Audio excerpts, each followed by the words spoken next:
Despite those misgivings, I will be voting in favor of the report. Thank you very much. And now, Mr. Gevorgyan. Thank you. Dear colleagues, over the past decades, many member states, including my own, have looked up to France as a source of best practices of good governance, human rights protection, and participatory democratic process. But let me focus on one other issue, namely the human rights dimension in the foreign policy of France. Since the late 1990s, France has been a co-chair in the OSCE Minsk group, which for 2 decades has tried to find a peaceful solution to the Nagorno-Karabakh conflict. French mediation has held a consistent position in favor of supporting the rights of the indigenous Armenian population of Nagorno-Karabakh, including the right to self-determination. I want to put a special attention on the fact that the French position had remained unwavering despite the shifts in global politics of the past 2 decades that saw oil and gas trumping considerations of human rights and liberal values.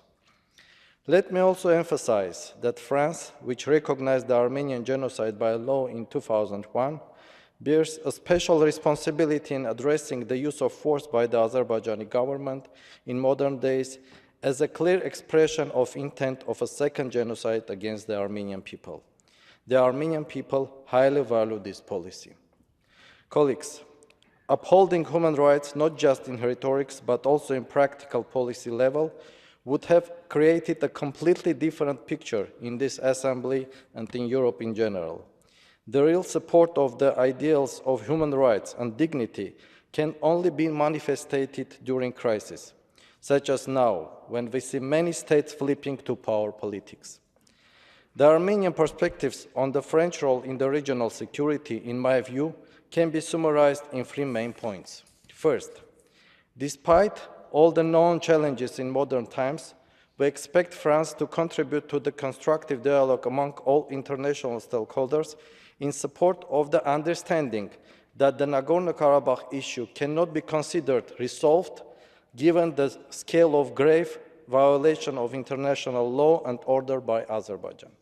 Second, we encourage France to facilitate long-term and equitable peace in our region by due consideration of all historical and objective realities, without pushing Armenia to the brink of making either-or choices, as well as containing the renewed aggressive pursuits of the Turkic coalition, namely of Turkey and Azerbaijan.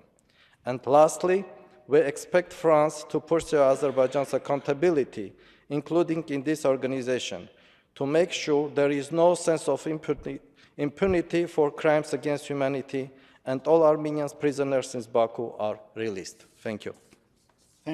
Thank you very much. Now, Mr. Vardanyan.